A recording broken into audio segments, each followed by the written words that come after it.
Hey everybody, Shane here, Shoebox Legends. Thanks for joining me today for a quick care package video. I'm happy to report that my jury duty is at a conclusion.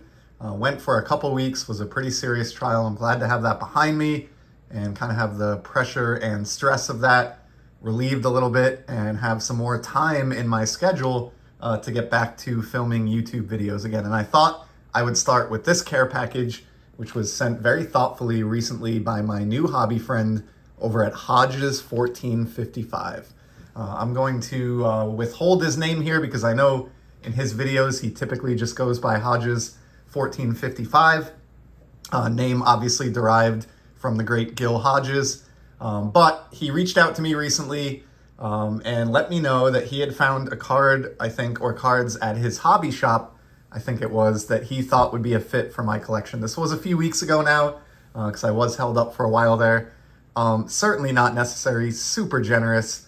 I had shouted this channel out in my 700 subscriber video. Had nothing to do with receiving this care package. I don't even recall which happened first, but great channel. Definitely head over. He's only been at it for about 3 months here. He is picking up on sub count, putting out content consistently. I know I've seen some recent videos going through some vintage baseball pickups from like the 70s, which have been cool to see. So just really cool content over there. And I'm actually going to take the razor to this package because it's very well secured. And yeah, it looks like this is not one, but a handful of cards here. And let's take a look at what we have and check it out. So I don't know if these are all going to be this or not, but this is awesome. This is a Topps Heritage box topper buyback card, and I've shown these before.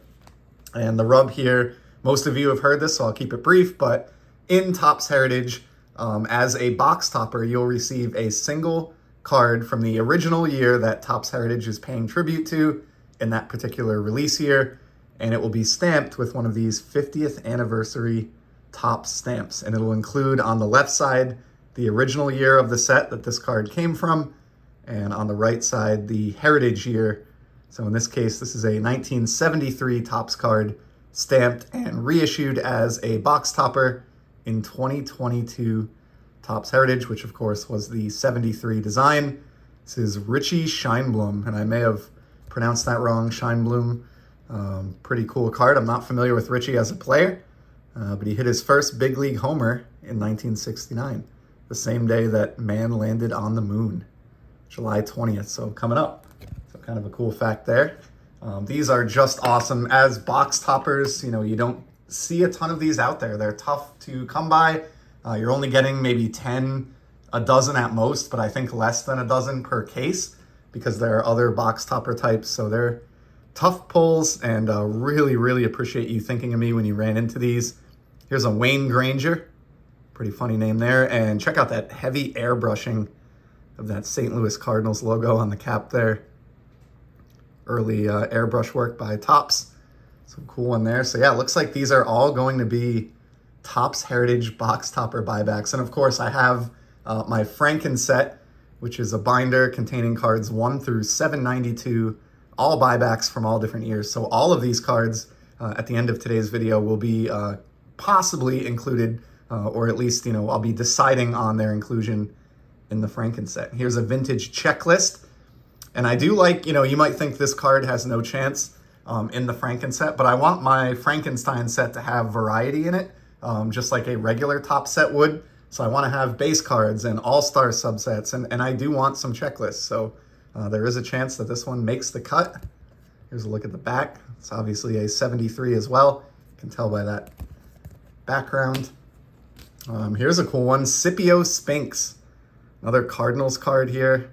Great look at the jersey with the 2 Cardinals on opposite ends of the bat. Some players warming up, teammates in the background there. Just really, really cool. Love the photo there.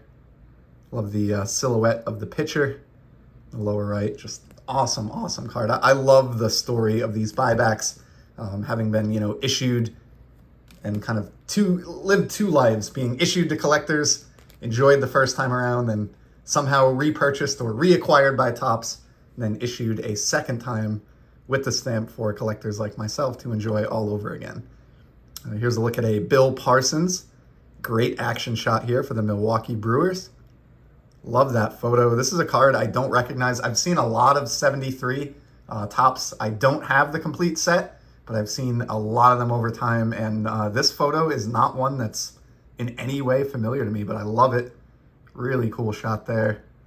Of course, you have your stamp. And it looks like we have two more here. Wow, check this one out. This is going to be a strong case for the Franken-set. We got Tony Oliva, Bobby Mercer, and Merv Rettenmund, the Baltimore Orioles. How cool is that? Man, from 72 tops, excuse me. It's the 71 AL batting leaders. Love these triple leaders cards. And then this last one is like, this is knocking my socks off. I can't believe you found this, and I can't believe you picked it up with my collection in mind. Hall of Famer and owner of one of the greatest, maybe the greatest mustache in baseball history, Rollie Fingers.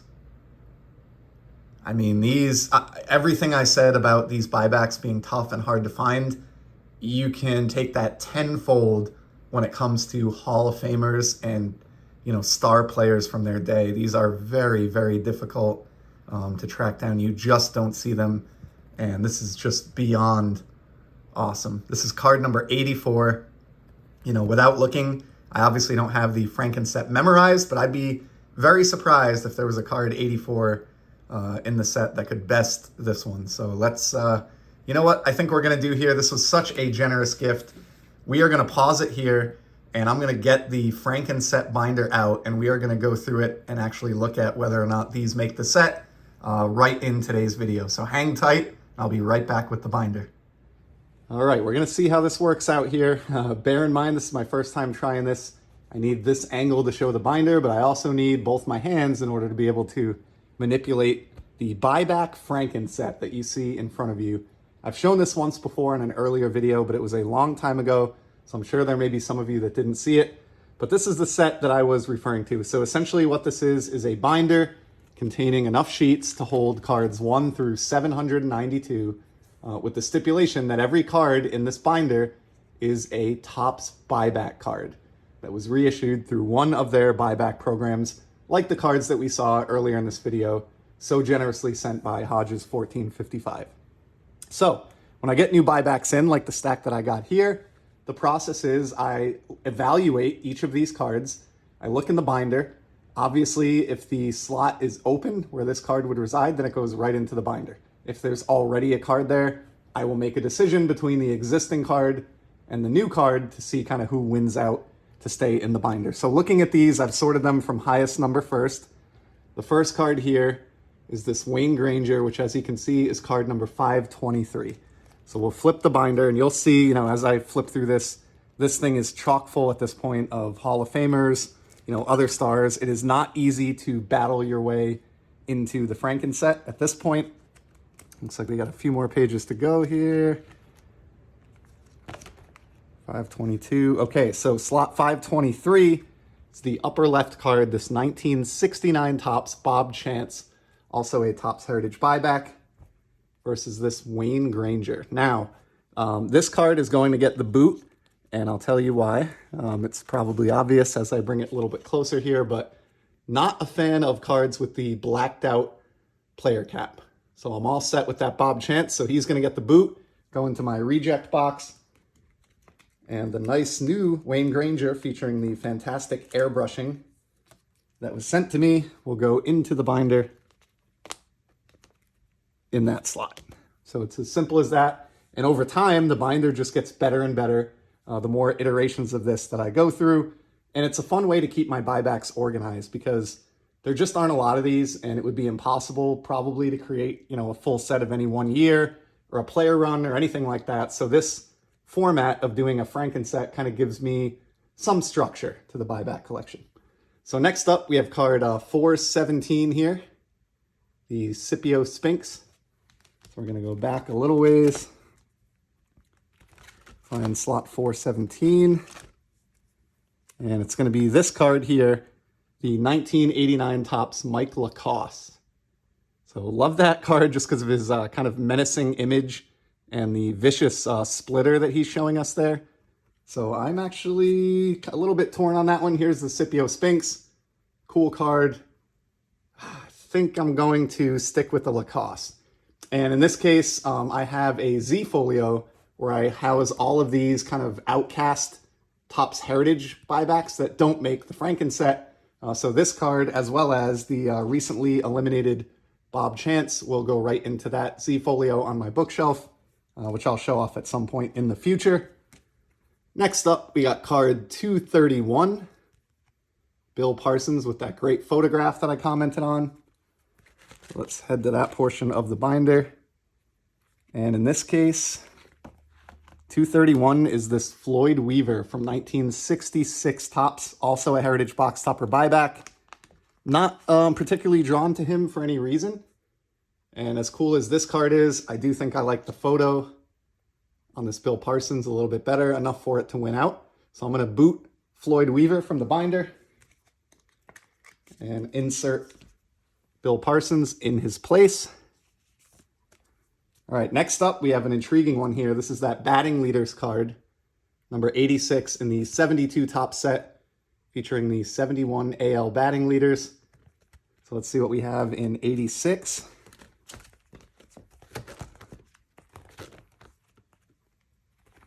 And 86, unbelievably, I have a different copy of that card from a prior buyback program. So you see in the upper right corner here, this little vintage Topps logo with the 75 inside. That signifies this is from the 2014 Topps flagship buyback program, whereas this, as we saw, is from the 2021 Topps Heritage buyback program. I like these Heritage box toppers a little bit better, just because of that great foil stamp. It's well placed here where it's not blocking out anyone's face, which is not always the case with these. So I'm gonna put this new card in and remove this one here into the reject pile.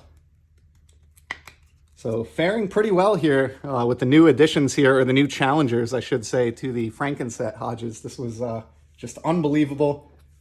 Next up, one that I'm really excited about. Definitely the highlight of the package for me, the Raleigh Fingers card number 84.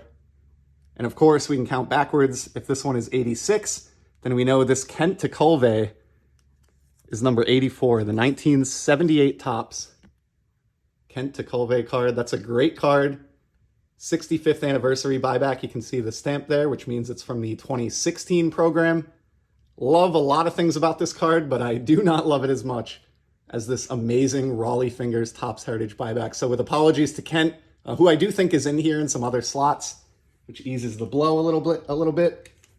Raleigh Fingers is absolutely going into the Franken-set. All right, we got two more here. Card number 78. First one out of the package, Richie Scheinblum. And if we look here, card number 78 is this Cecil Cooper from 1976 Topps. Great shot of him with the Red Sox. Gonna leave that one in. Move this one to the Box Topper Heritage Z Folio. And then last but not least, we have our dark horse, the checklist card in slot 54.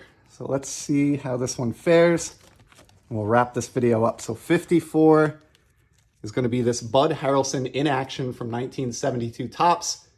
Don't see myself booting this one out. Had the checklist been one card earlier, could have replaced hatless Bob DeLiba here.